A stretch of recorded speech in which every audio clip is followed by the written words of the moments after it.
Moi, je fais le discours d'intro, ouais. Juste après la vidéo. Donc tu rentreras avec Il y a une vidéo. Ah, du coup, je rentre avec eux là-bas. Okay. Ouais. Et JB te donne.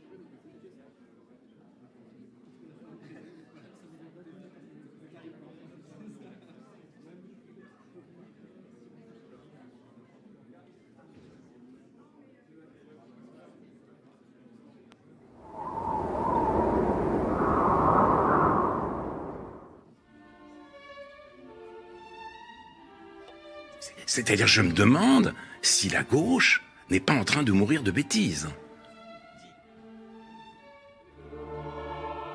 Je fais Alain Finkielkraut, le philosophe et l'essayiste. Oh, bonjour Alain Finkielkraut.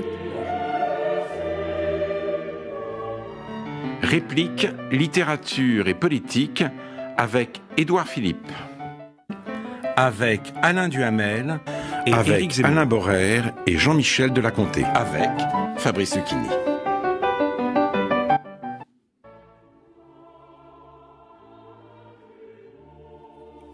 On va dans cet esprit, au nom justement de l'égalité et de l'universalité, vers l'abolition des frontières. Alors, les immigrés ont la chance, non pas de s'assimiler, mais de pouvoir assimiler la culture française. Et le néo-féminisme est aujourd'hui une sorte de totalitarisme. Mais Alain Finkielkraut. La brutalisation de la vie publique aujourd'hui en France, sous l'égide du nouveau féminisme, du nouvel antiracisme et plus généralement de ce qu'on appelle le wokisme.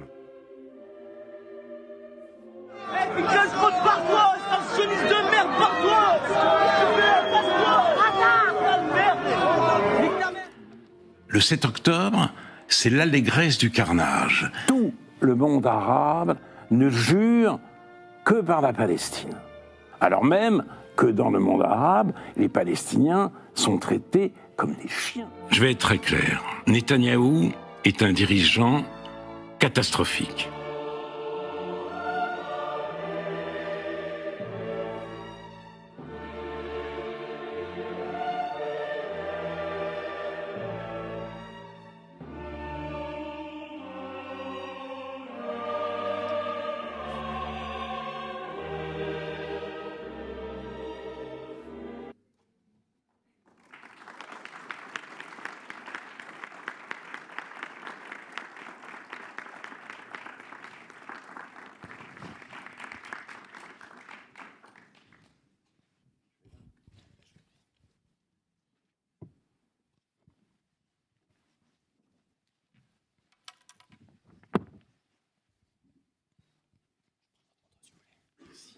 Merci beaucoup.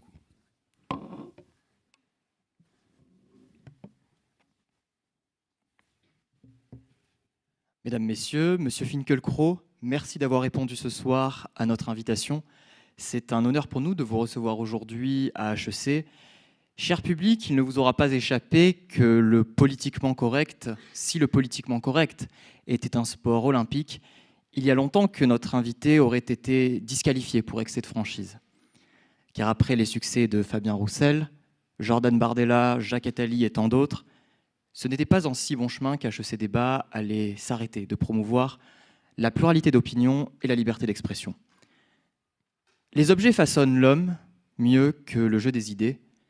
C'est pourquoi l'Occident en était venu à se mépriser, sans doute vaguement conscient qu'il s'était déjà perdu en sécrétant trop de laideur qui ne valait même plus la peine d'être défendue.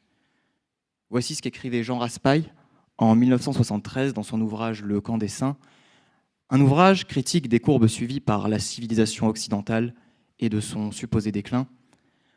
Au milieu de ces questionnements sur le devenir des sociétés occidentales, et parmi elles de la France, il y a le rôle de l'essayiste que vous êtes, Monsieur Finkielkraut, diplômé de l'École normale supérieure en 1969 et membre de l'Académie française depuis 2014. Vous êtes l'auteur de plus d'une vingtaine d'essais de réflexion politique et philosophique sur les enjeux de notre temps, enseignant à l'université de Berkeley en Californie dans les années 1970, puis plus tard à l'école polytechnique. Votre parcours intellectuel est aussi celui d'une personnalité engagée. militant maoïste dans les années 60. On fait tous des erreurs de parcours. Vous vous démarquerez plus tard de vos anciens camarades par vos prises de position en faveur d'un retour à une gauche plus républicaine et respectueuse des principes de laïcité et de méritocratie. Des prises de position qui vous attireront, mais vous n'êtes pas le seul, les foudres de l'intelligentsia de gauche, à commencer par Daniel Lindenberg, notamment, qui vous mettra dans la case des nouveaux réactionnaires. Au contraire, vous déclarerez dans un entretien en octobre 2019, je vous cite, « C'est parce que je suis de gauche que je ne suis plus de gauche », une phrase intéressante sur laquelle nous aurons évidemment l'occasion de revenir. Mais derrière l'intellectuel, il y a l'homme. Monsieur Finkielkraut, vous êtes le fils d'une famille de déportés juifs polonais et votre parcours a été marqué par un combat contre l'antisémitisme et pour le devoir de mémoire, en France, en Europe, quant à la Shoah. Si votre œuvre et vos prises de position nourrissent autant d'intérêt, c'est parce qu'elles interrogent sur les passions qui, aujourd'hui, traversent la société française, le débat politique français, du conflit israélo-palestinien jusqu'au wokisme, en passant par la montée des populismes en France, outre-Atlantique, mais également la critique du libéralisme par des gens comme Jean-Claude Michéa, que vous aviez reçu chez France Culture. L'actualité est brûlante. En 2013, vous publiez L'identité malheureuse, un ouvrage qui, outre d'être un condensé des sujets les plus politiquement incorrects de notre temps, et qui d'ailleurs vous vaudra le clin d'œil d'Alain Juppé lors de son thème de campagne en 2016, aura le mérite de poser un diagnostic intéressant sur l'état de la laïcité en France et sur les fractures religieuses. Enfin, vos travaux se consacrent également au rapport homme-femme au sein de la société et notamment aux questions relatives à l'évolution des mœurs ou de ce que l'on nommera le progressisme que vous fustigez. Le 3 octobre 2022, vous déclariez au micro d'Europe 1, je vous cite, « Le néo-féminisme est aujourd'hui une sorte de totalitarisme. » Même si vous n'aurez pas l'occasion de discuter de cela face à Sandrine Rousseau ce soir, les effectifs de sécurité étant hélas limités. Sachez que les étudiants d'HEC sont impatients à l'idée de comprendre ce qui, dans un pays où les tensions sociales et identitaires sont à leur paroxysme, vous pousse à être un moderne à contre-courant, pour paraphraser le titre de votre dernier ouvrage. Alors j'aimerais rappeler qu'en aucun cas HEC Paris ne s'associe aux propos qui sont tenus dans le cadre des conférences politiques organisées par HEC Débat, et nous remercions nos partenaires, le groupe Forvim Mazars, la société Otium Capital, ainsi que le château Lebrun de Neuville. Et sur ce, je laisse la parole à Baptiste et Jean-Baptiste et vous souhaite une très belle conférence.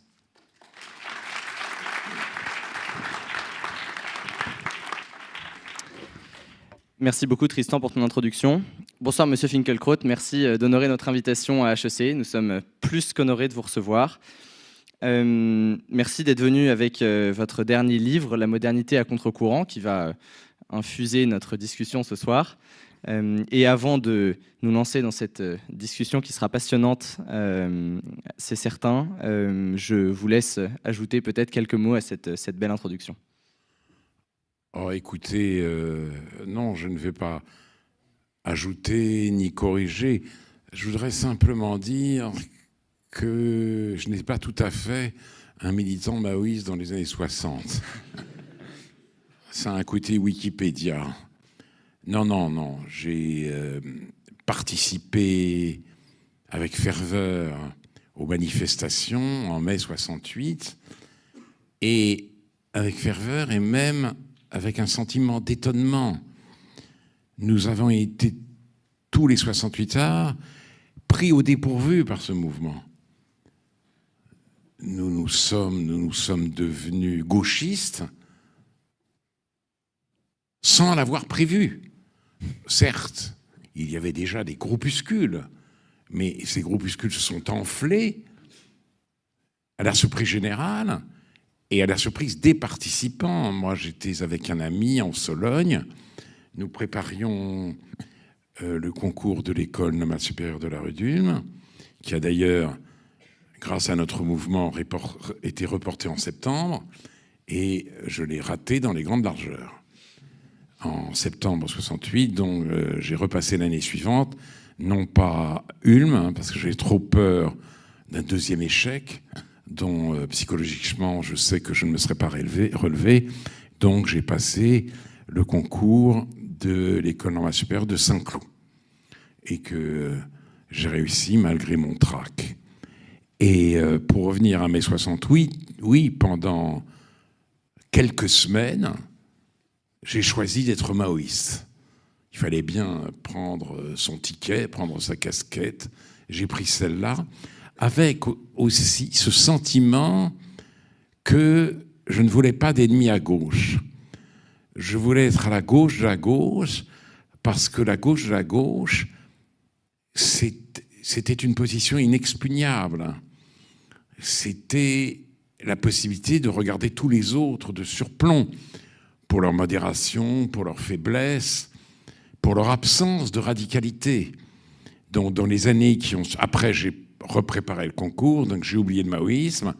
Dans les années suivantes, j'ai poursuivi dans la voie d'une certaine radicalité.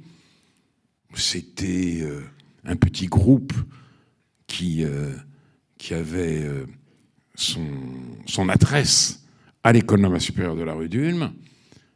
C'était influencé par ce qu'on appelait l'opéraïsme italien. Donc c'était le dandysme de la radicalité. Nous étions radicaux et en même temps, nous étions extrêmement minoritaires. Personne n'avait accès à nos propres sources. Donc nous nous gargarisions un peu de cette situation. Et puis ensuite, j'ai quitté la France pour les États-Unis après avoir passé l'agrégation et avoir enseigné pendant 2 ans au lycée technique de Beauvais. Et à mon retour des États-Unis, j'avais oublié tout ça. Et puis, j'ai eu une évolution, mais dont nous parlerons peut-être dans le cours de la discussion. Voilà le petit infléchissement que je voulais donner. Donc voilà, maoïste, 3 semaines entre mai et juin 68. Monsieur Finkielkraut, vous êtes de ces intellectuels, je pense à Régis Debray, je pense à Gilles Kepel et vous-même, qui se sont revendiqués et qui se revendiquent toujours de l'humanisme. Et pourtant, se sont vus fermer les portes de nombreuses universités et grandes écoles françaises, vos propos étant souvent pointés du doigt pour ne pas avoir pris le tournant du wokisme. Vous êtes alors caricaturé en vieil homme, ou alors comme vous le dites parfois en vieux con, dépassé par le progrès qui l'accompagnait autrefois. Je proposerais donc justement de donner à notre entretien cet axe de la modernité, à savoir qu'est-ce qu'un moderne, ou en d'autres termes, êtes-vous un vieux con, monsieur Finkielkraut? Ah, vieux sans aucun doute. Nous avons concocté... Malheureusement. Un type qui dit qu'il était étudiant en 68, aujourd'hui, il vous apparaît comme très, très vieux. Ah oui, malheureusement, oui. Je suis né en 1949. Je suis ce qu'on appelle un boomer. Donc on dit un boomer, ok boomer. Mais je suis l'ennemi, je suis considéré comme un ennemi par Greta Thunberg. Mais ne vous inquiétez pas, nous avons concocté... Voilà. Donc c'est ma situation. Alors, pour le reste, la modernité, c'est quand même autre chose au départ que le partage entre progressistes et réactionnaires, sur lequel nous reviendrons. La modernité, c'est un projet, c'est une ambition formulée par Francis Bacon, notamment, et par Descartes. Une ambition magnifique, c'est-à-dire la science qui change de visage, qui change d'orientation. Elle n'est plus contemplative, elle devient opérative. Descartes se rendre comme maître et possesseur de la nature. Pourquoi? Pas simplement pour la joie de cette maîtrise, de cette domination, dirait-on en langage woke. Non, pour améliorer le sort de l'humanité. C'est ça la modernité. Pour que le monde ne soit plus une vallée de larmes. C'est Descartes. La conservation de la santé est le but principal de mes études. Je cite de mémoire et donc de manière approximative. Et c'est prodigieux. C'est vraiment prodigieux. Quand on pense à ce qu'était la médecine en son temps, quand on pense aux médecins de Molière, quand on pense à la mort de Louis XIV dans d'atroces souffrances, Saint-Simon nous a fait le récit de son agonie. Il était le roi, il avait Versailles, il avait tous les pouvoirs, et il a souffert comme un damné. Et donc, nous sommes d'abord, il faut dire les choses comme cela, les bénéficiaires de la modernité. Nous lui devons une infinie gratitude. Nous avons, c'était, je ne sais pas qui dit ça, fermons les yeux et imaginons un monde sans chloroforme. Imaginons un monde sans antibiotiques. Et pour les femmes, imaginons un monde beaucoup moins ancien, sans péridurale. Vous vous rendez compte ? Un monde aussi, avant Semmelweis, où les femmes risquaient de mourir de la fièvre puerpérale. La modernité, c'est ça. C'est une sécurité plus grande, c'est des vies plus longues, c'est vraiment une réussite dont nous bénéficions tous. Et donc c'est aussi une certaine image du temps, si vous voulez, l'idée que la vérité est fille du temps et non de l'autorité. C'est ce que disait Bacon. Oui, parce que le progrès de la science se fait dans le temps, se fait progressivement. Donc, la modernité, c'est une manière de domestiquer le temps, hein, de le mettre au profit de l'humanité qui, ça ce serait le but ultime, s'attribuerait peu à peu les attributs divins de l'omniscience et de l'omnipotence. Donc voilà le premier mouvement de la modernité dont nous sommes tous redevables. Reste à savoir ce qu'elle est devenue, si aujourd'hui le progrès ne s'est pas transformé en processus incontrôlable. Et en effet, se pose une question que les premiers modernes ne se posaient pas, la question des limites. La modernité, c'était par définition le dépassement des limites. Pas seulement dans le sport, mais notamment dans le sport. Plus vite, plus haut, plus fort. Et même dans le sport, il ne faut pas que ça aille plus vite. Le jour où un athlète courra le 100 mètres en moins de 9 secondes, nous serons tous terrorisés. Qu'est-ce qui lui est arrivé ? Qu'est-ce qu'on lui a mis dans le corps ? Est-il encore tout à fait un être humain ? Donc maintenant, c'est trop haut, trop vite, trop fort. Donc, cela ne concerne pas exclusivement le sport. Autre aspect du problème, c'est l'idée qu'il y a progrès dans tous les domaines de l'existence et que la démocratie elle-même doit être conçue comme un mouvement sur le modèle du progrès scientifique, un mouvement vers l'émancipation.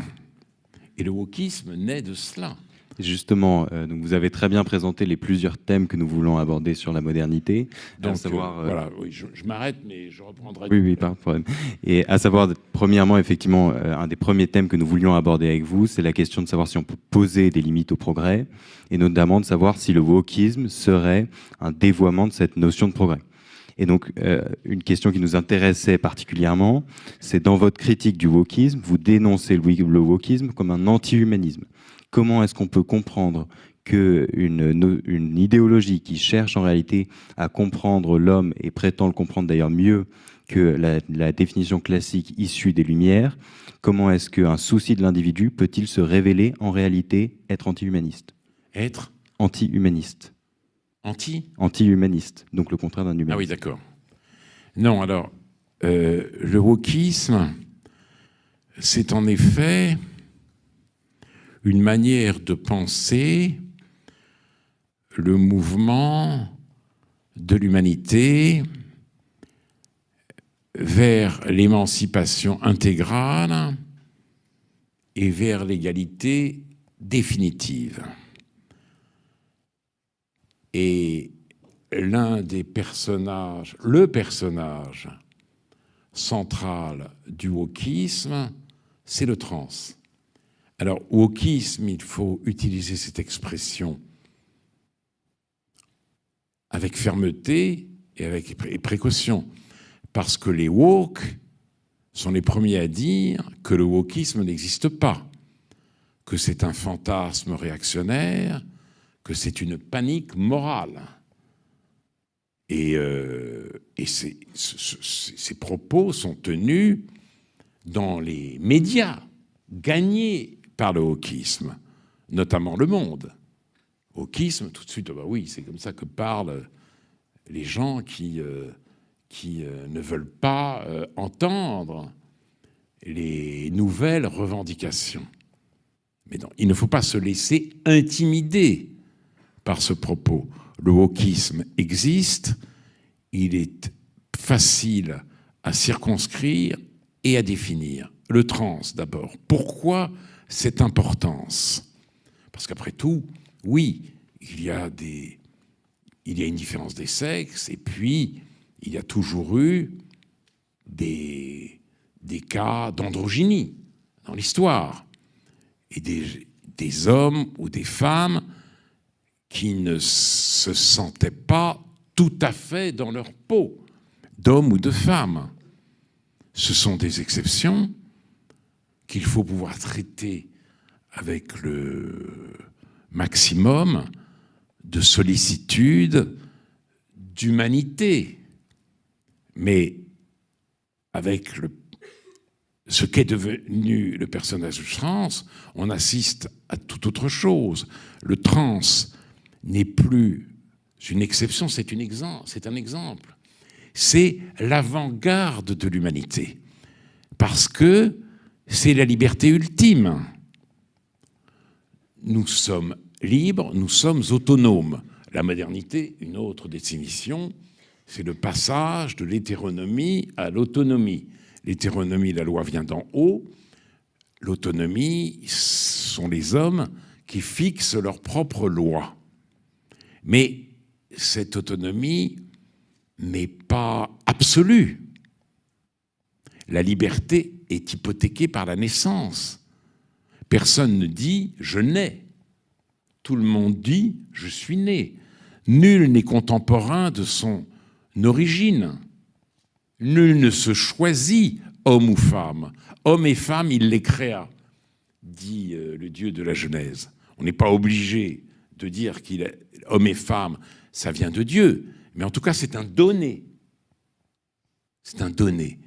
Et dans sa définition ultime, la liberté se présente comme une révolte contre le donné. Et le trans a ceci d'exemplaire, justement, qu'il dit « je nais ».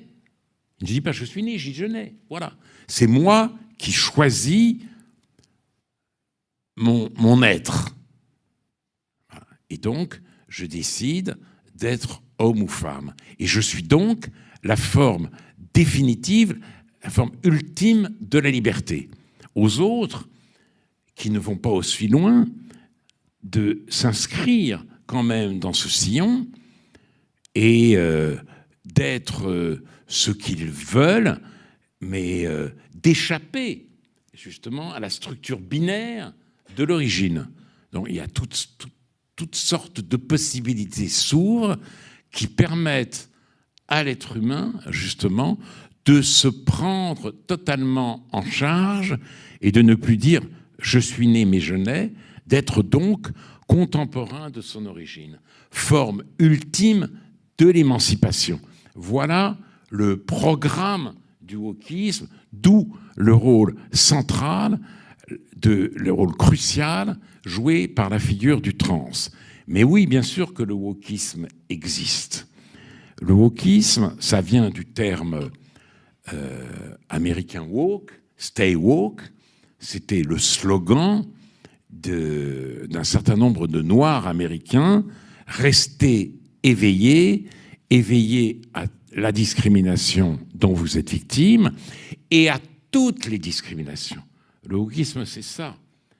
C'est l'idée qu'il y a une multitude de stigmatisation, de discrimination, et qu'elles doivent être combattues en même temps.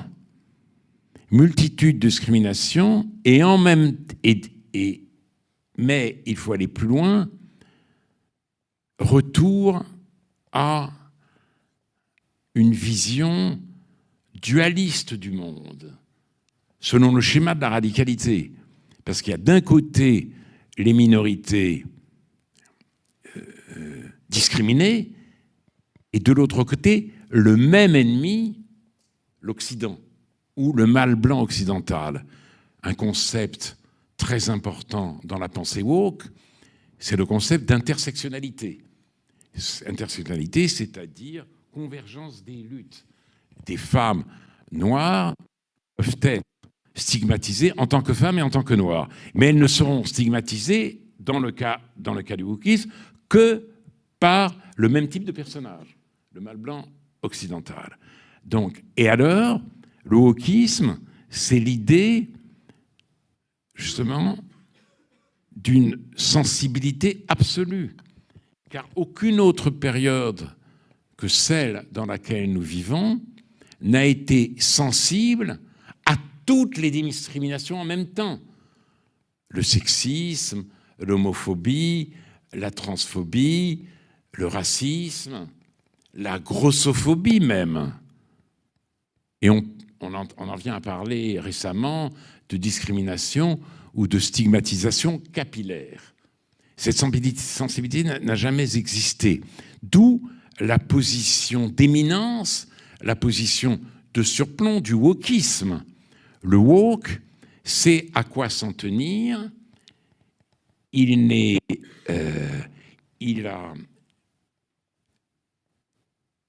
a perdu le sentiment de sa propre finitude.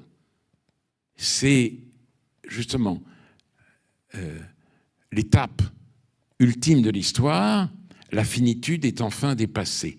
Et le wokisme, c'est un regard soupçonneux sur le passé. Le wokisme est un tribunal. Les œuvres du passé, les événements du passé sont convoqués au tribunal du wokisme. On le voit avec les mises en scène de théâtre ou d'opéra. Soit les œuvres annoncent dans les mises en scène la sensibilité d'aujourd'hui, soit elles sont corrigées pour correspondre à cette sensibilité. Justement, si je peux me permettre, sur ce point, quand vous mentionnez l'intersectionnalité, et justement vous parliez des différents sillons qui se forment, des différentes minorités qu'il convient aujourd'hui de respecter, est-ce que vous pensez, vous en tant qu'essayiste, philosophe et académicien français, que notre vision universaliste des Lumières, qui est notre héritage philosophique et de pensée français, est plutôt une force ou au contraire une faiblesse vis-à-vis du wokisme et surtout vis-à-vis de modèles qui nous font face, ou alors certains diraient avec lesquels on cohabite, qui sont des modèles archipélisés, souvent du monde anglo-saxon, et face auxquels il convient de réagir en disant voilà, il faut qu'on adapte notre universalisme ou bien qu'on l'abandonne. Non, mais nous ne sommes pas simplement les héritiers des Lumières, nous sommes aussi les héritiers de l'humanisme de la Renaissance, et aussi, dans une certaine mesure, les héritiers du romantisme, qui nous a fait percevoir justement l'importance des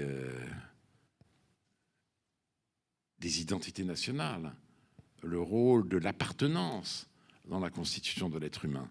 Et nous sommes tributaires de ce triple héritage. Et ce triple héritage est évidemment menacé par une sensibilité qui ne doit plus rien au passé, pas plus celui de l'humanisme que celui des Lumières, que celui du romantisme. L'humanisme, c'est très intéressant parce que c'est la découverte du passé de l'Antiquité. À l'Antiquité, le Moyen-Âge, le Moyen-Âge mettait tout ça sous le couvercle de la théologie.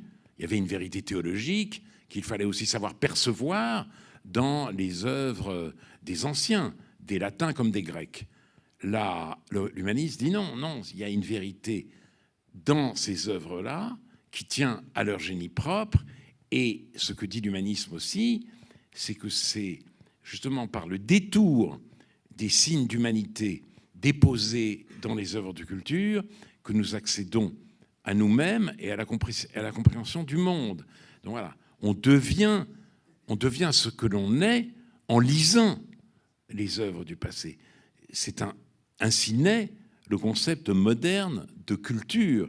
Et ce concept est mis en cause précisément par une pensée qui ne doit plus rien au passé, qui ne s'est témoigné d'aucune gratitude, puisque la vérité, elle la contient en elle-même.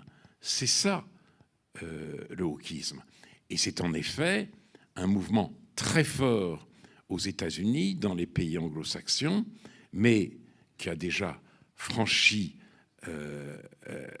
l'Atlantique et qui, en effet, peut, par certains côtés, apparaître comme une offensive contre l'héritage des Lumières, notamment pour ce qui concerne la laïcité. Les woke ne voient aucun problème dans le port des signes religieux qui affirment justement une identité, et une identité, disent-ils, discriminée par l'islamophobie, et ils ne voient pas, ils ne veulent pas voir que la véritable émancipation passe par l'accès aux œuvres, et qu'ils ne peuvent pas concevoir ce que Pascal, penseur chrétien, appelait l'indépendance de l'ordre spirituel. Il y a 3 ordres selon Pascal: l'ordre de la chair, l'ordre de la charité, l'ordre de l'esprit. Et l'ordre de l'esprit, eh bien, il faut préserver son indépendance, et c'est notamment le rôle de l'école. Voilà ce sur quoi on peut fonder l'idée de laïcité, et on se rend compte qu'avec le wokisme, tout ça n'a plus de sens. Il faut simplement combattre toutes les discriminations, et d'abord celles dont les étrangers, dont les musulmans seraient l'objet sous nos latitudes. Justement, pour embrayer sur cette question d'un potentiel lien entre wokisme et antisémitisme que vous avez beaucoup conspué, on vous a beaucoup entendu critiquer et dénoncer du côté de LFI, en réalité, un antisionisme qui cacherait un antisémitisme. Est-ce qu'on ne peut pas voir aussi, de l'autre côté du spectre politique, une forme d'hypocrisie chez les défenseurs de l'État d'Israël, qui en réalité assimilent toute critique de la politique du gouvernement israélien à de l'antisémitisme? Et comment est-ce qu'on ferait pour réinstaurer un débat raisonné sur une question aussi passionnelle que la Palestine? Alors, comment répondre? À Amsterdam, le 7 novembre, des supporters israéliens ont été attaqués et lynchés. Et véritablement lynchés par une foule très majoritairement arabe. Premier constat, ce n'est pas une importation du conflit israélo-palestinien. C'est une importation du 7 octobre. Ce n'est pas du tout la même chose. Le massacre du 7 octobre a fait des émules. Il a galvanisé des énergies. On l'a vu en France, à Courbevoie, il y a quelques mois. Une fillette a avoué à des camarades qu'elle n'était pas de confession musulmane, mais de confession juive, ils l'ont punie en lui disant qu'elle soutient, comme juive, le génocide à Gaza, et ils l'ont violée, une fillette. Ça, c'est une réplique du 7 octobre. À Amsterdam, ça n'est pas allé aussi loin, mais c'était un véritable lynchage, un début de pogrom. Alors on a dit, oui, mais les supporters israéliens avaient provoqué. Certains d'entre eux, en effet, ont eu un comportement intolérable dans les rames dans les escaliers, escalators du métro. Ils ont crié des chants à la gloire de Tsahal et contre les Arabes. Mais le lynchage était préparé en amont. La veille et l'avant-veille même circulaient des messages sur Telegram, je ne sais plus à quelle plateforme, disant qu'il fallait accueillir les Israéliens comme il se doit. Les chauffeurs de taxi ont prévenu les assaillants des hôtels où ils déposaient leurs clients israéliens, et ils les ont avertis aussi des mouvements de la police. Donc c'était très soigneusement organisé. Importation du 7 octobre et aussi antisémitisme venu de l'extérieur, venu dans les bagages de l'immigration massive. Non pas donc antisémitisme traditionnaliste, maurassien ou raciste. Pas du tout. C'est autre chose. C'est autre chose, certes. Une part de l'opinion européenne est impliquée, mais là encore, ce n'est pas l'extrême droite, c'est la gauche radicale. On l'a vu encore après Amsterdam. Des députés de la France insoumise qui ont expliqué que ces gens-là n'ont pas été attaqués en tant que juifs, ces gens-là, mais en tant que racistes et suppôts d'un génocide. Il y a en effet, en France, et pas seulement en France, une gauche radicale qui a choisi l'antisémitisme pour des raisons cyniques, par calcul politique. Un nouveau peuple est en train d'émerger. Ce nouveau peuple, il faut attirer ses suffrages, et on le fait en épousant la cause de l'antisémitisme. Le futur Henri IV disait « Paris vaut bien une messe ». Jean-Luc Mélenchon dit « les élections à venir valent bien une conversion à l'antisémitisme ». Voilà ce qui se passe. Mais vous me dites, et alors, on voudrait interdire toute critique d'Israël devant cette flambée d'antisémitisme effrayante qui a commencé le 8 octobre, cette objection ne vaut pas. Mais certains intellectuels juifs refusent de dire deux choses à la fois. Et devant la haine qui monte, et dont Israël est, si vous voulez, le prétexte, ils se refusent à prendre la moindre distance avec la politique israélienne en se disant « on ne va pas affaiblir notre camp ».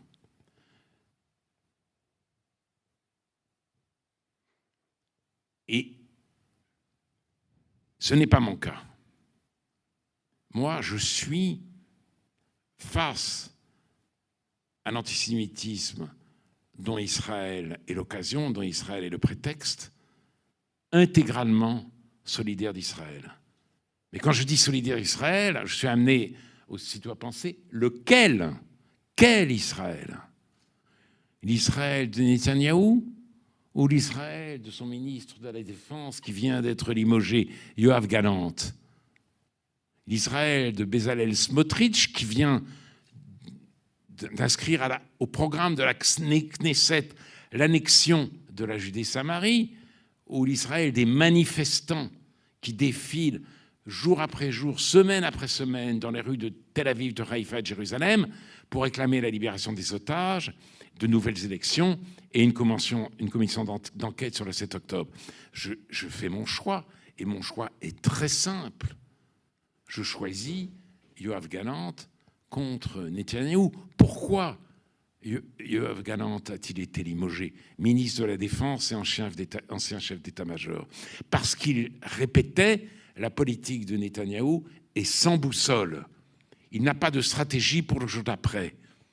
Et il ne veut pas de la libération des otages. Il continue dans cette sorte de fuite en avant terrible.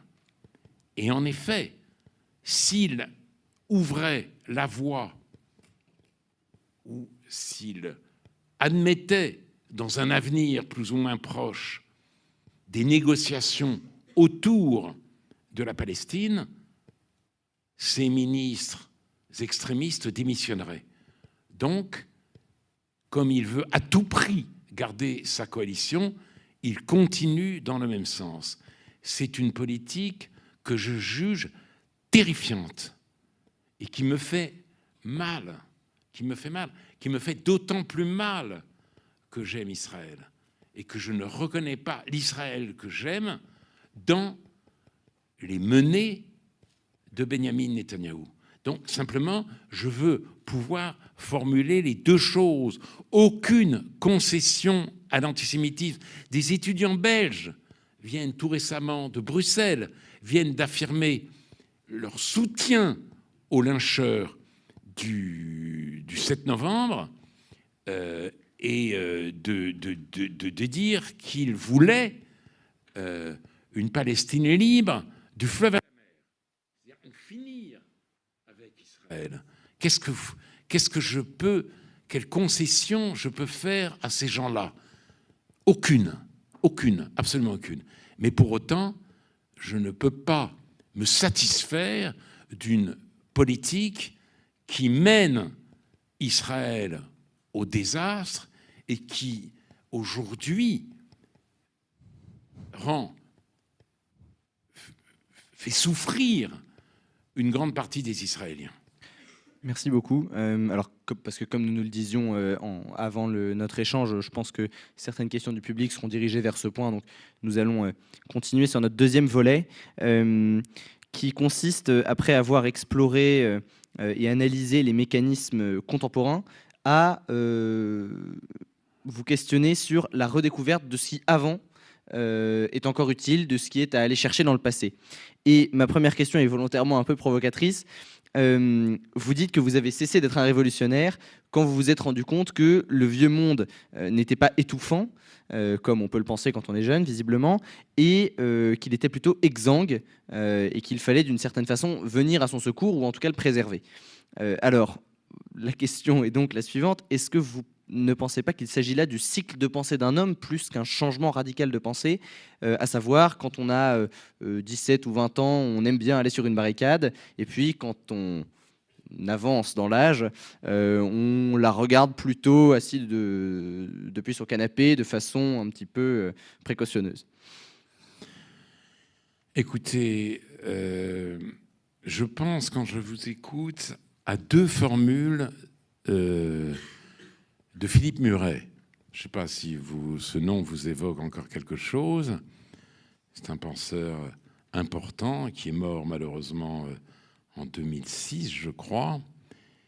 Il parlait justement pour les rebelles de mutin de Panurge, et c'est une affaire qui doit faire réfléchir. Il a une formule encore plus brutale: la jeunesse est un naufrage. Donc, c'est très intéressant, ça. C'est vrai, l'époque adolescente et post-adolescente est une époque où on est très influençable. Et 68 avait beaucoup d'aspects que je ne regrette pas. Mais j'y ai vécu de l'intérieur le conformisme de la révolte. D'abord, c'est ça. C'est-à-dire, je me révoltais comme mes contemporains se révoltaient, je m'indignais comme ils s'indignaient. Voilà. Et puis, peu à peu, j'ai acquis justement une certaine indépendance. Mais pour aller plus loin encore, indépendance ne veut pas dire que j'ai tout découvert en moi-même ou simplement par le fait de vieillir. J'ai, fort heureusement pour moi, dans les années qui ont suivi, bénéficié de l'influence des penseurs d'Europe centrale, et notamment de Milan Kundera, qui a joué un très grand rôle dans ma vie.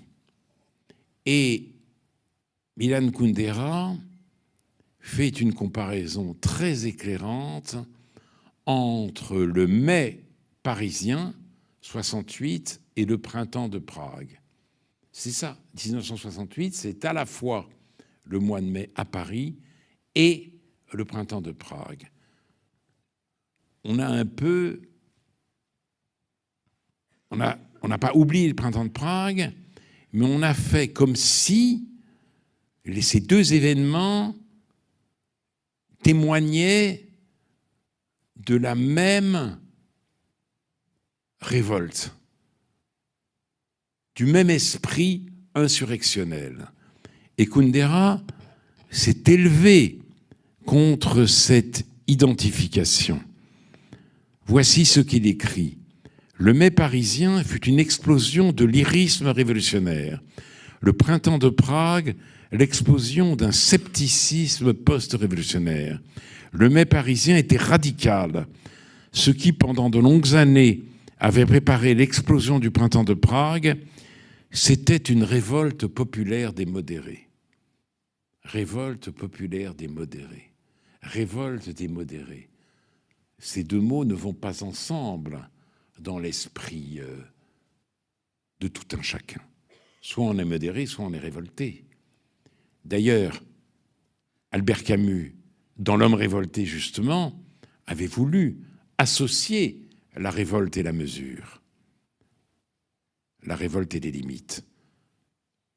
Et il avait été attaqué de toutes parts, par les communistes, par Jean-Paul Sartre, et même par André Breton, au nom des surréalistes. La révolte et la mesure, c'est pas possible.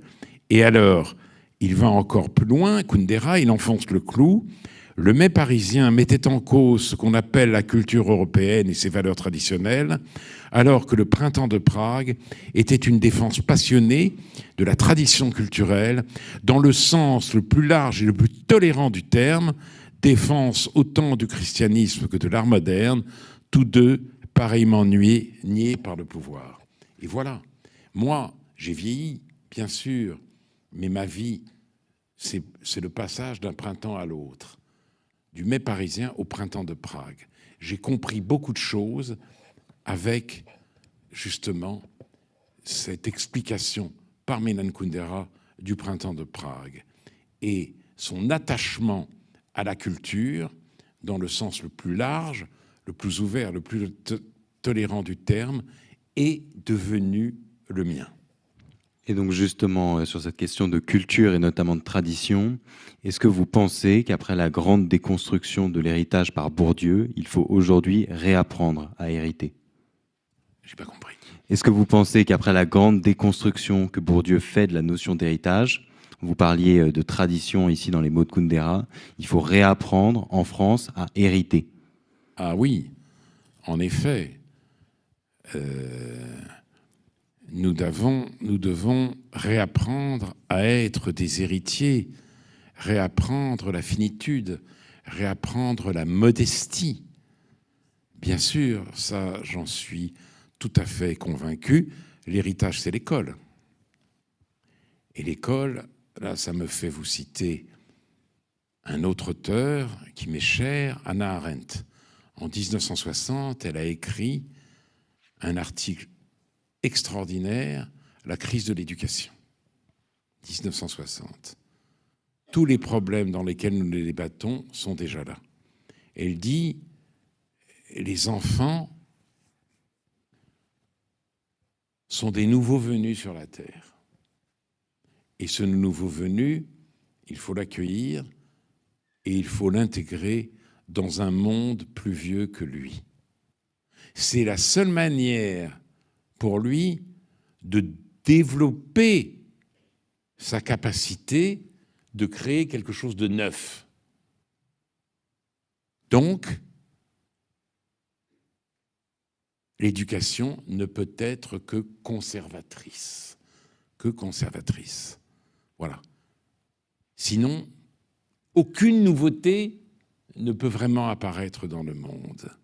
Oui, réapprendre et à être des héritiers, c'est redonner son sens oublié à l'école. Oublié, parce qu'avant le wokisme, il y a eu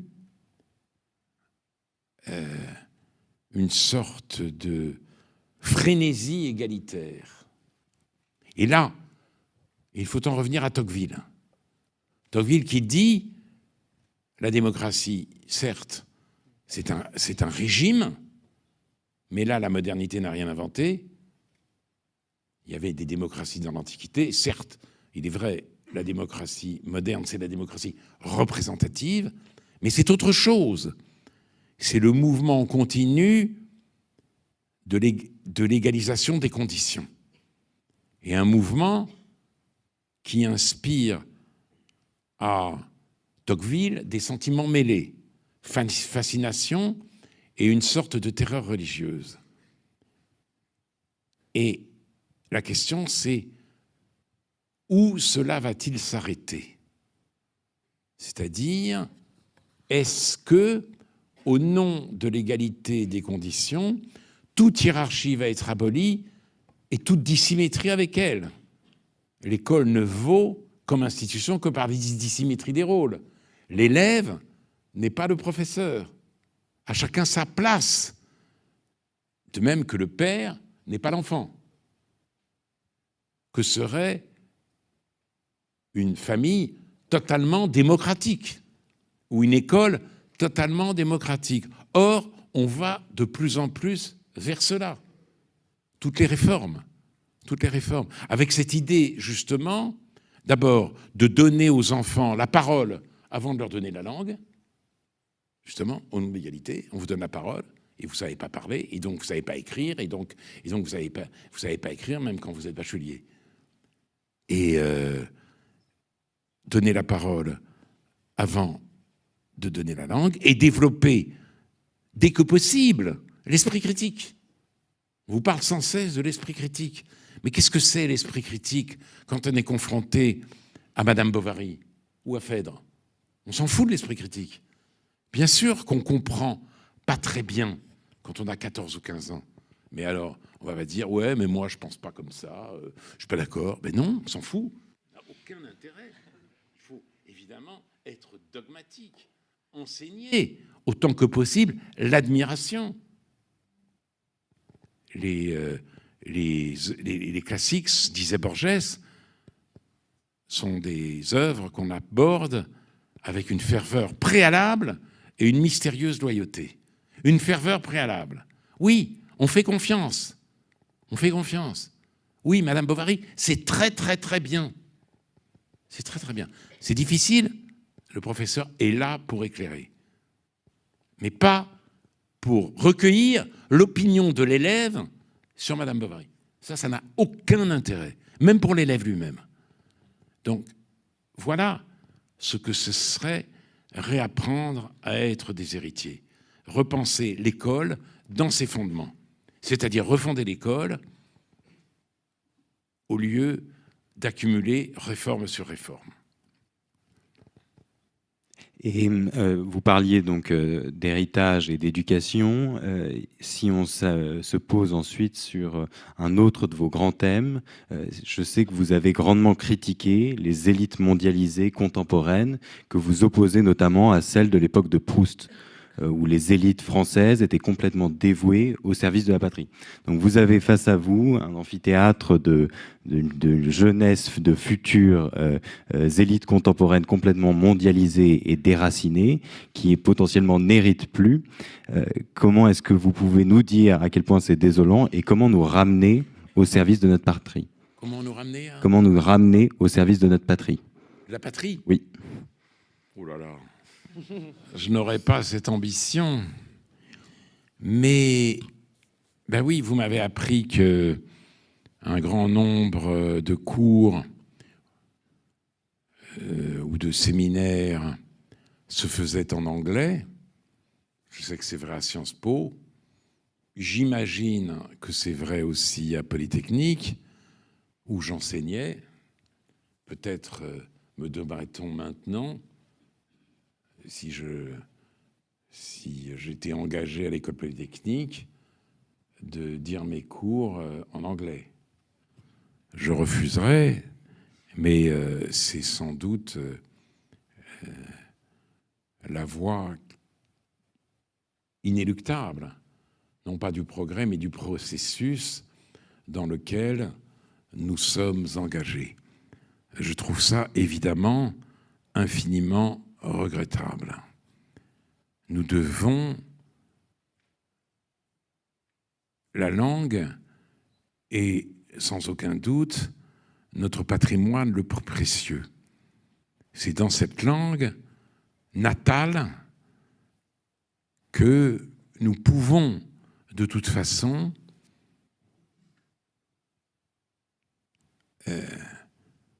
exprimer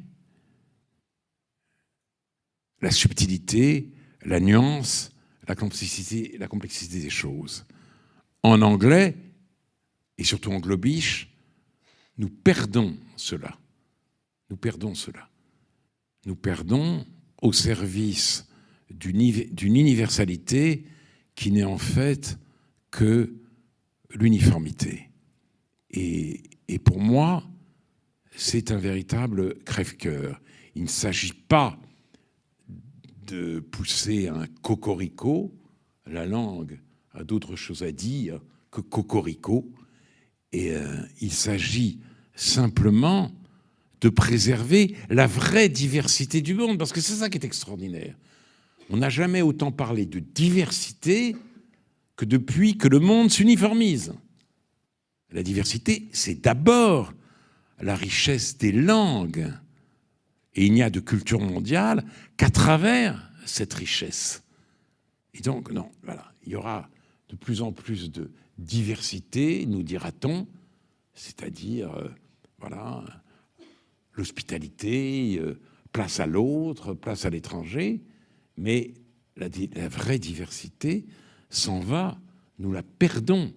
Et je pense que, je ne sais pas, moi, j'imagine que je proteste dans le vide, le mouvement est trop fort,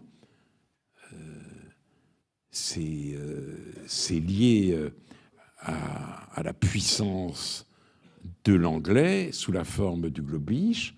C'est vrai, c'est lié aussi à la force de la technique, de la pensée calculante. C'est Heidegger qui fait la distinction entre la pensée méditante et la pensée calculante. Et il imagine un monde où la pensée calculante sera seule admise à s'exercer. Ben, ce monde n'a en fait besoin que d'une seule langue, le globish. Et sur votre réponse à cette question, transparaît chez vous une observation d'une très forte évolution, vous le disiez, d'un mouvement qui est presque inexorable et contre lequel on ne peut pas grand-chose. Ça me fait vous poser une question sur la notion de déclin. et plus précisément sur, dans le langage de l'analyse, la différence entre le déclin et le déclinisme. À une question dans votre livre, justement, dans la préface, sur l'état de la France, comparativement à ce qu'il était il y a 10 ans, vous avez dit « rien n'a changé, mais tout a empiré ». Et je voulais vous poser la question suivante. Le déclin, et surtout le déclin de l'Occident que vous mentionnez, est depuis le premier livre qui portait ce titre, qui était celui de Oswald Spengler en 1918, connoté de droite conservatrice, réactionnaire. D'ailleurs, l'auteur lui-même était opposé à la République de Weimar en son temps. Est-ce que l'observation d'un déclin de gauche est envisageable pour ne pas laisser le champ libre au déclinisme réactionnaire ? Il faut d'abord réfléchir au sens de ce mot de réactionnaire. Aujourd'hui, on est réactionnaire dès qu'on est nostalgique, dès qu'on regarde derrière soi. C'est-à-dire, plus la France va mal, plus la situation s'aggrave, plus la nation se fracture, moins on a le droit de regarder derrière soi. C'est le péché d'Orphée. Il se retourne vers Eurydice, paf.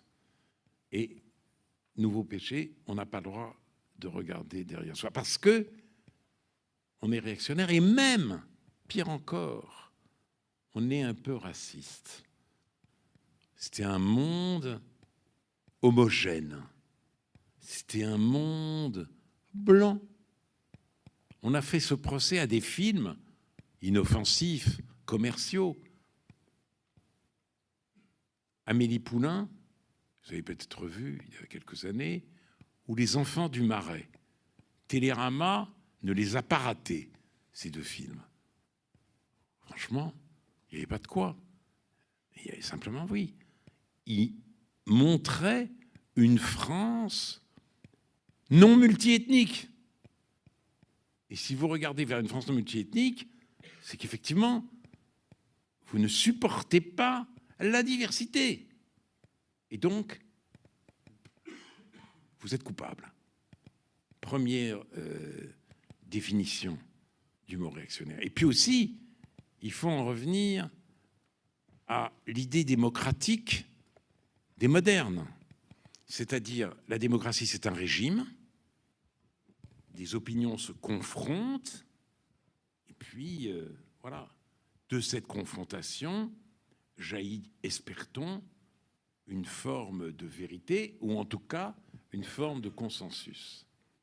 Mais la démocratie aussi, c'est un mouvement vers toujours plus de liberté, toujours plus d'égalité. Et celui qui va à l'encontre du mouvement, qu'est-ce que c'est? C'est pas un vivant de plein droit, c'est le survivant d'une époque révolue. C'est un yaourt qui a largement dépassé sa date de péremption. Il faut le mettre à la poubelle. Mais alors, si c'est ça la démocratie, je veux dire, l'idée démocratique n'a plus aucun sens.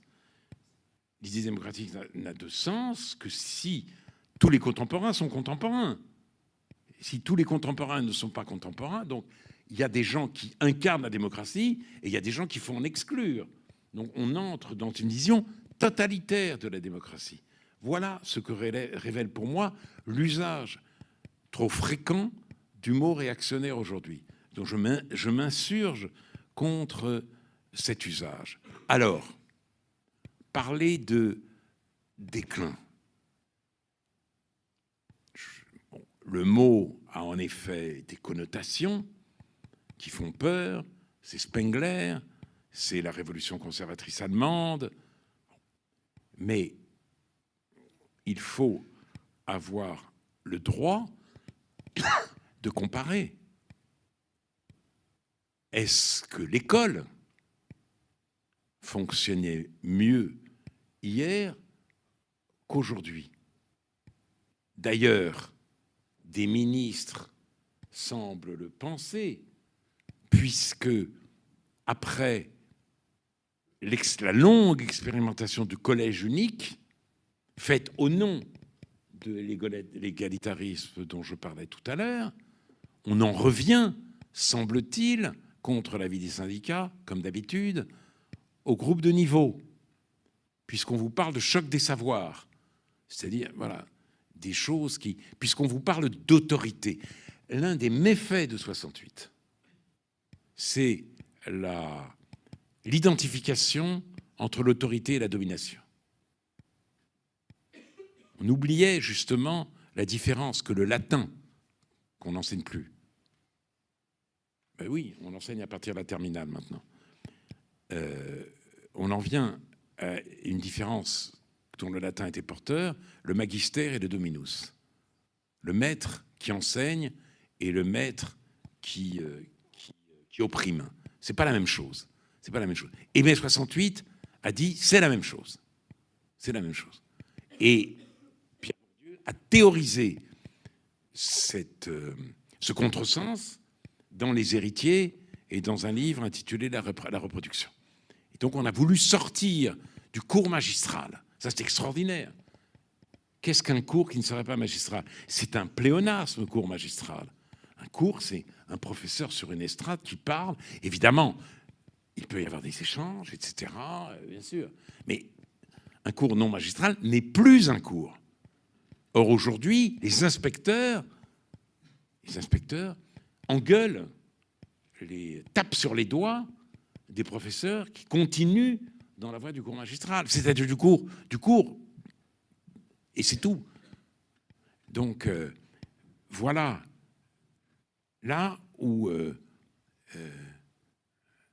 nous redevrions être capables d'entendre les leçons du passé. Donc, cessons de vivre sous le chantage du mot réactionnaire, redonnons le sens qui doit être le sien à la démocratie. Nous sommes tous contemporains, nous sommes tous des êtres finis, donc nous avons besoin des autres aussi pour mieux penser. Qui ne connaît que ses arguments connaît mal sa propre cause, disait John Stuart Mill. Bien. Et puis aussi, sachons recevoir les leçons d'un passé que nous avons trop vite cru dépasser. Et en continuant donc sur cette notion de déclin, quand on vous écoute et quand on vous lit, on est souvent quand même plus pessimiste qu'enthousiaste. Est-ce que, quand vous regardez la France aujourd'hui, il vous reste tout de même des raisons d'espérer ?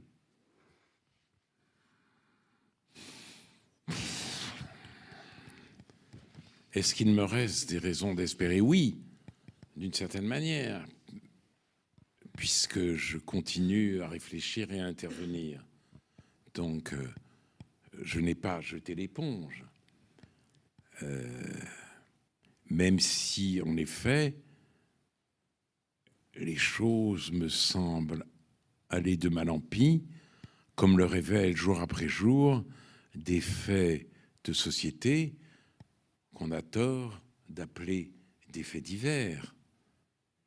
Si j'en reste à l'école, des professeurs et des proviseurs, de plus en plus nombreux, ont peur. Il y a un enseignant d'un lycée professionnel, il y a quelques années, qui s'était fait casser la figure, qui dit « L'enseignement, aujourd'hui, est un sport de combat. » Écoutez, moi, j'ai enseigné dans un lycée technique, dans la préhistoire. Hein. Même vos parents n'étaient pas nés. Et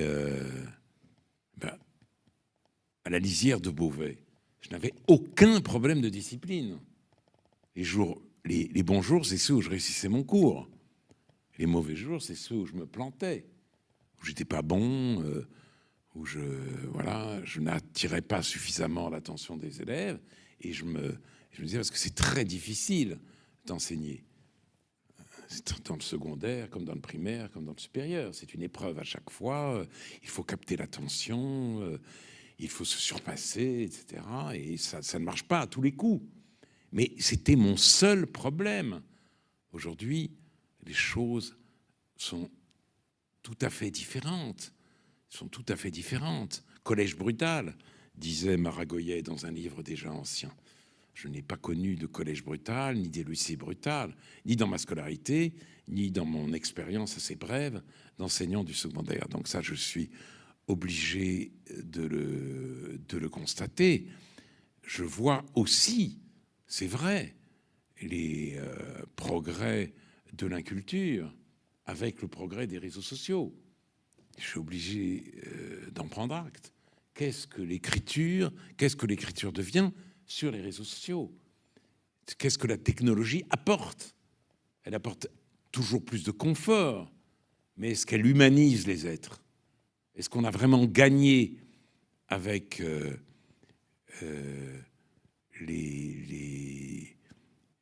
la vidéosphère, comme dit Régis Debray? Et est-ce qu'avec le passage de la télévision aux réseaux sociaux est un progrès? Je suis obligé de me poser la question, mais j'espère encore. Nous allons donc passer à la dernière partie de l'interview. On vous en a déjà passé deux mots. Non, juste avant, c'est la tradition ici, c'est les questions très courtes. Donc il va falloir faire violence à votre naturel philosophique. Et c'est quoi la tradition? La tradition, ce sont les questions très courtes. Et donc il va falloir faire violence à votre naturel philosophique et répondre en seulement quelques mots et sans nuance. Les questions très courtes et les réponses très courtes aussi. Voilà, c'est ça. Bon. Et je réponds par oui ou par non? Par oui, par non, par un chiffre, par deux, trois mots. Je réponds oui. Vous allez avoir du mal à répondre oui sur la première parce que c'est vous avez été professeur. Quelle note sur 20 metteriez-vous à la cérémonie d'ouverture des JO? Voilà, cérémonie d'ouverture des JO, qu'est-ce Une qu'on note peut sur dire? 20. Une note sur 20. La cérémonie d'ouverture des JO, moins 40. Parfait. La victoire de Trump est-elle le Waterloo du wokisme? Non. Non, parce que le wokisme et le trumpisme sont les deux malheurs de l'Amérique et ils se renforcent mutuellement. Le wokisme va être encore plus redoutable, encore plus fanatique sur les campus après la victoire de cet homme décivilisé qui prétend défendre la civilisation occidentale. C'est court, hein? Très bien. Comme on en écoute un peu ici à HEC, est-ce que vous pensez que dans le rap, il n'y a vraiment rien à retenir? Rien à ranger? Rien à retenir dans le rap? Non, absolument rien à redire. Rien à redire. En revanche, j'aimerais bien qu'on s'interroge un peu plus sur le comportement des rappeurs et sur les paroles des chansons. Et on verrait là, à l'œuvre, ce qu'on appelle la culture du viol. Faut-il maintenir l'oral de philosophie à HEC? Je ne savais pas que la question se posait. Ben oui, bien sûr. Moi, vous savez, la devise de Guillaume d'Orange, c'était « Je maintiendrai ». Donc, je maintiendrai l'oral de philosophie à HEC. L'Académie française, est-ce que ça sert encore à quelque chose? J'y vais pas souvent. À tort, sans doute, mais les discussions ne sont pas aussi libres qu'au temps de Victor Hugo. Dans Choses vues, il rapporte des discussions merveilleuses. Maintenant, les choses sont beaucoup plus contraintes. Et ce qui m'inquiète, c'est que l'Académie, certains académiciens ont peur de leur ombre. Et donc, ils ne montrent pas de blanche pour ne pas être réac. Donc, à chaque fois qu'on dit « il faut défendre la langue », ils disent « non, non ». Certains d'entre eux, il faut être aussi hospitalier avec la langue qu'avec les nouveaux arrivants. Donc, c'est un peu dommage. Alors, puisque vous abordez la querelle, faut-il relancer la querelle des anciens et des modernes?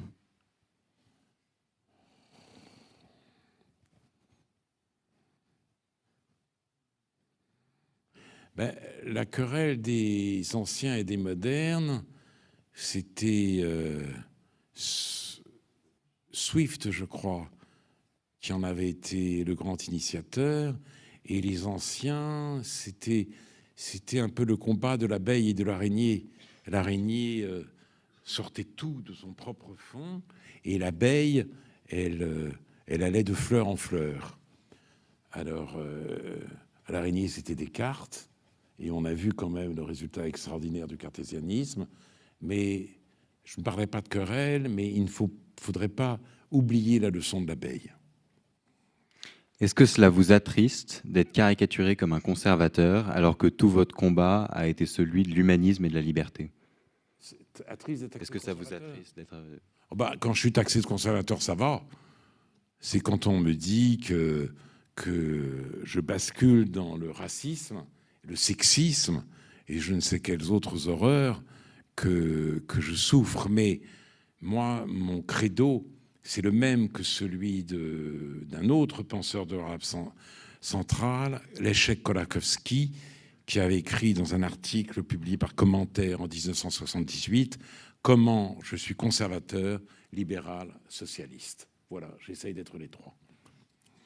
Alors, je suis désolé de vous poser cette question courte, parce que ça aurait mérité un peu plus de temps. C'est un sujet qui vous tient à cœur et sur lequel vous êtes moins attendu. Est-ce que vous voudriez nous parler un peu de la place de l'amour dans votre travail philosophique? Ah, mais ça, c'est toute la nuit, là.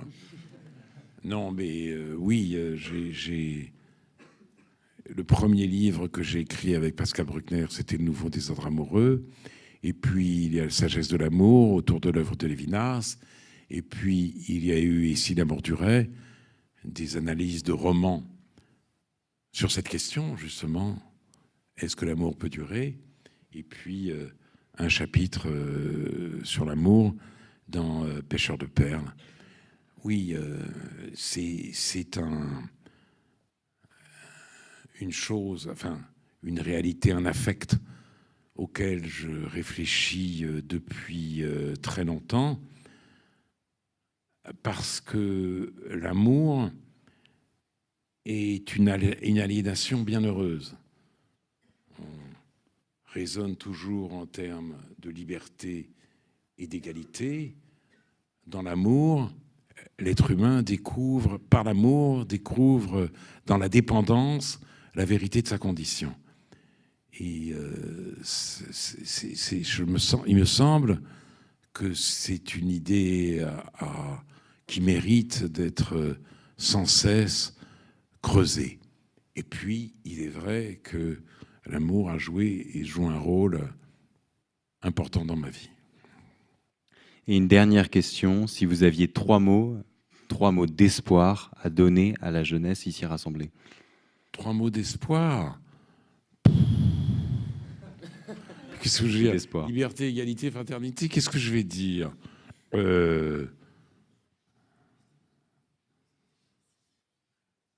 Tenez bon.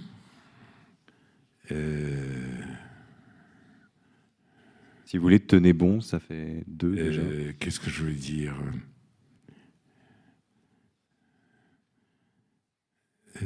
Tenez bon. Ayez un rapport actif et distant avec les nouvelles technologies. Et ça, c'est pas un espoir, c'est un conseil. Lisez un roman qui vient de paraître, qui est un grand événement littéraire, Maniac de Benjamin Labattu. Maniac, c'est le sigle du premier, de l'ancêtre de l'ordinateur, tel qu'il a été conçu par le physicien Joseph von Neumann. Et ce sont différentes biographies des physiciens, des mathématiciens qui ont forgé, d'une certaine manière, le XXe siècle. Et c'est un roman qui donne infiniment à penser. Et l'espoir aussi se trouve dans ce qui donne à penser. Merci beaucoup. Donc maintenant, nous allons, comme promis, passer à quelques questions du public. Puisque vous le disiez dans votre dernier livre, je ne pense pas de moi-même par moi-même. J'ai besoin d'être provoqué, défié, contesté pour ne pas m'endormir. Alors, à un titre au moins, Baptiste et moi avons réussi à ne pas vous endormir. Et maintenant, nous laissons le soin de vous provoquer au public. Alors, il faut parler fort.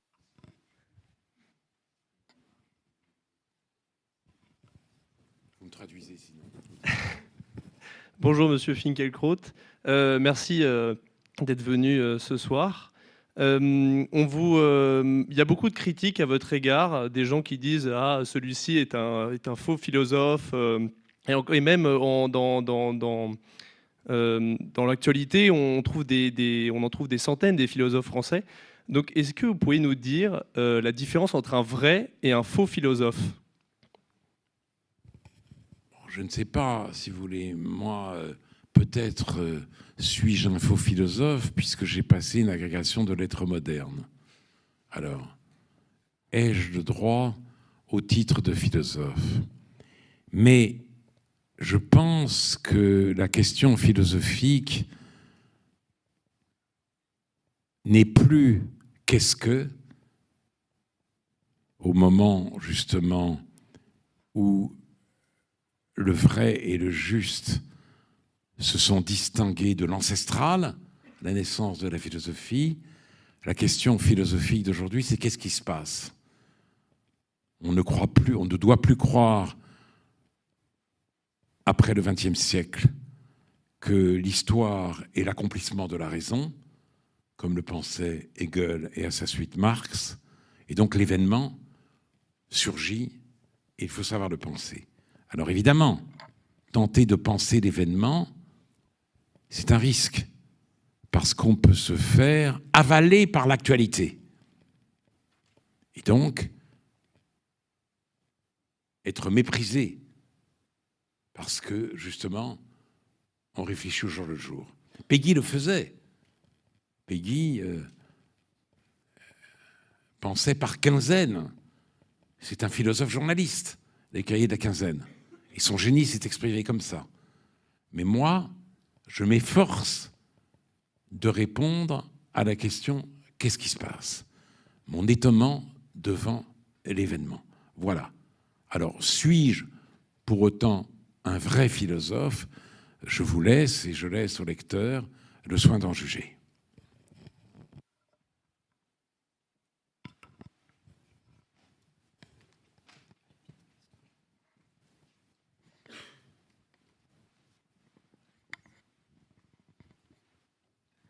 Bonsoir Monsieur Finkielkraut. Merci beaucoup de nous faire l'honneur de votre présence ce soir.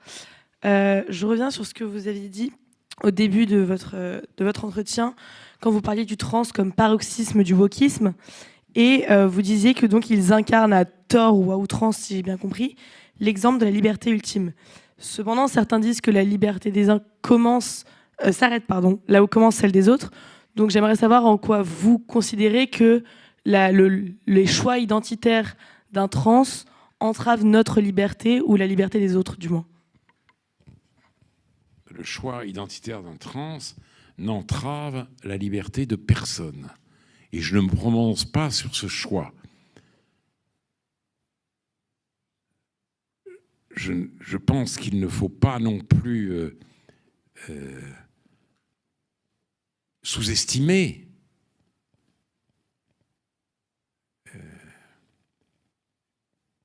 les problèmes liés à ce choix. La transidentité, les opérations chirurgicales, tout cela doit être traité avec le maximum de soin, d'humanité. Donc, ce n'est pas un choix facile. Mais ça n'entrave la liberté de personne. Ce que je regrette, c'est qu'on ait fait du trans une sorte de messie, le messie du jeu totalement libéré de toutes ces entraves. Donc, un exemple à suivre, non pas en changeant de sexe, mais effectivement en se choisissant une identité plutôt qu'une autre, parce que la différence des sexes doit être dépassée, parce que sévit aujourd'hui un véritable ressentiment contre le donné, que d'ailleurs avait déjà noté Hannah Arendt. Voilà ce qui me gêne. Mais pour le reste, je n'ai aucune espèce de transphobie ce que je pointe, c'est le caractère idéologique de la propagande pour ce qu'on est amené à considérer comme une identité ultime.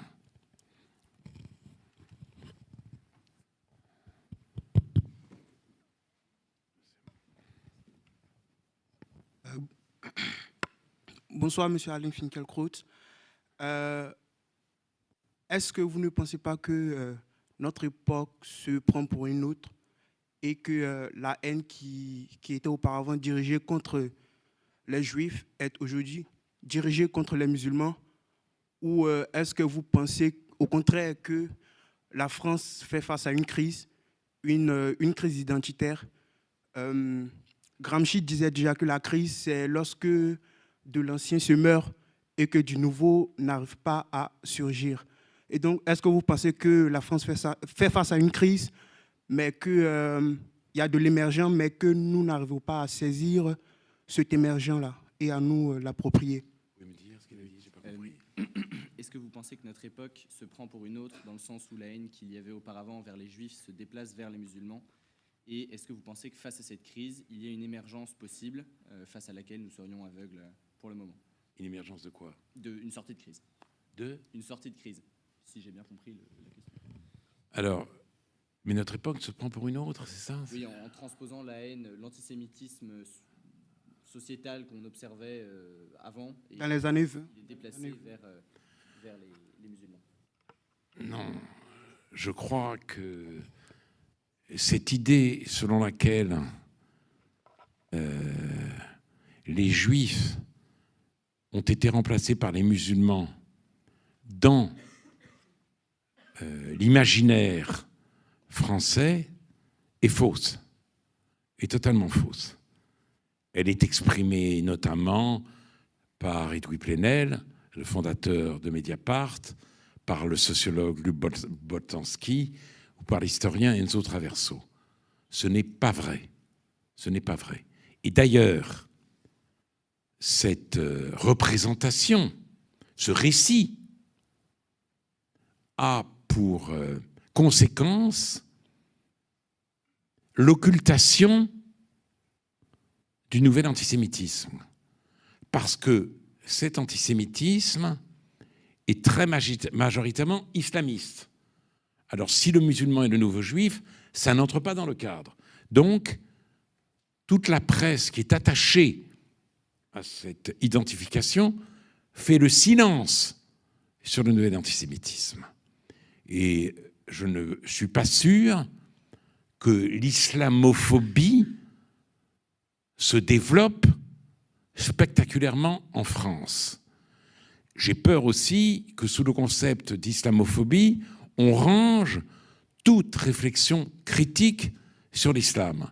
Évidemment, les attitudes agressives contre les musulmans ou contre les Arabes en général doivent être très sévèrement condamnées et punies.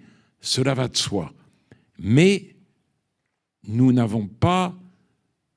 Nous vivons aujourd'hui une explosion de l'antisémitisme.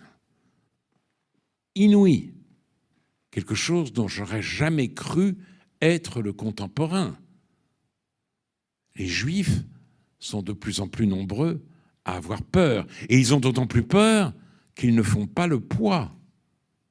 Il y a 500 000 Juifs en France pour 8 millions de musulmans. Les Juifs ne font pas le poids. Alors, Dominique de Villepin a beau parler de la domination financière, ce n'est pas vrai. Ce n'est pas vrai. Les Juifs sont dans une situation très vulnérable. David Grossman a dit, avant le 7 octobre, tragiquement, Israël n'a pas su guérir l'âme juive de sa blessure fondamentale, la sensation amère de ne pas être chez soi dans le monde. Cette blessure, depuis le 7 octobre, est à vif. Elle est à vif en Israël, elle est à vif hors d'Israël. Alors, comment peut-on s'en sortir? C'est cela. Ben d'abord, en regardant la réalité en face, en appelant les choses par leur nom, et en effet, en ne confondant pas tout, en gardant une place pour la réflexion éventuellement critique ou très critique sur certains aspects de la politique israélienne. C'est bon,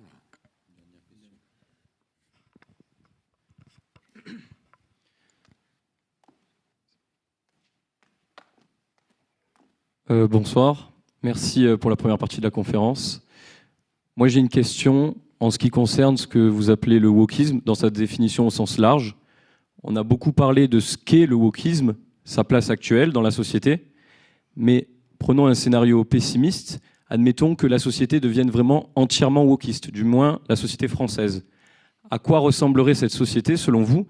Est-ce que c'est une société qui va s'autodétruire ou est-ce que c'est un énième totalitarisme, un dogme pour la pensée de tous? Je ne crois pas que la société française deviendra intégralement wokiste. Je crois que ce que j'ai appelé le wokisme, cette hypersensibilité aux discriminations, cette volonté de déconstruire le passé de la civilisation occidentale, cette mise au pilori de l'Occident en général, frappe majoritairement l'élite occidentale. La pensée anti-occidentale est, sinon l'apanage, du moins une grande caractéristique de l'élite occidentale. Et c'est ce qui m'inquiète. Et on le voit aux États-Unis. Autrefois, les familles, les nantis, aimaient envoyer leurs enfants faire leurs études à Yale, à Harvard, à Columbia, à Berkeley ou ailleurs. Et si elles continuaient à le faire aujourd'hui, eh bien, elles voient revenir ces familles, voient revenir chez elles des jeunes totalement décervelés. Totalement. C'est-à-dire, voilà, je ne sais pas s'ils sont perdus pour toujours, mais ils sont perdus pour longtemps. Il ne faut surtout pas, sauf peut-être dans les matières technoscientifiques, envoyer ces enfants étudier les humanités aux États-Unis. C'est un véritable désastre. Et ce désastre s'installe aujourd'hui dans les universités européennes. Et c'est ça qui me fait peur. Une élite occidentale qui se lobotomise. Alors, face à cela, il y aura toujours une opposition. Mais ça peut être l'opposition du sens commun ou de la décence commune, ça peut être l'opposition populiste, comme celle de Trump. Alors, voilà où nous en sommes aujourd'hui. J'espère que l'affrontement trumpisme-wokisme nous sera épargné en France et dans le reste de l'Europe. Eh bien, nous terminons donc sur cette note orwellienne de décence. Merci beaucoup pour votre venue. C'était vraiment un immense plaisir et un grand honneur de vous avoir. Si vous le voulez bien, nous dérogerons à la tradition et un invité viendra voler le fauteuil d'un académicien d'ici peu. Donc, je vous invite tous à revenir pour la prochaine conférence d'HEC Débat. Merci au public et à tous ceux qui nous suivaient en live. Et un grand merci encore à notre invité ce soir. Bonne soirée.